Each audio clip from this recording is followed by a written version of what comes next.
Samantala nababahala raw ang mga foreign minister ng ASEAN sa tumitinding tensyon sa South China Sea na posibleng makaapekto sa kapayapaan sa rehiyon.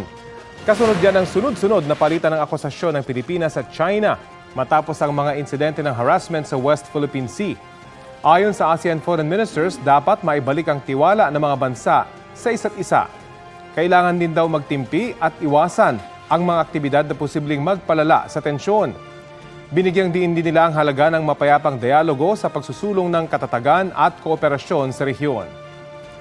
Patuloy rin daw sinisikap ng ASEAN na makabuo ng epektibong Code of Conduct sa South China Sea na alinsunod sa international laws, kabilang ang United Nations Convention on the Law of the Sea o UNCLOS. Kapuso, alamin ang maiinit na balita. Bisitahin at mag-subscribe sa GMA Integrated News sa YouTube. Sa mga kapuso abroad, samahan niyo kami sa GMA Pinoy TV at sa www.gmanews.tv.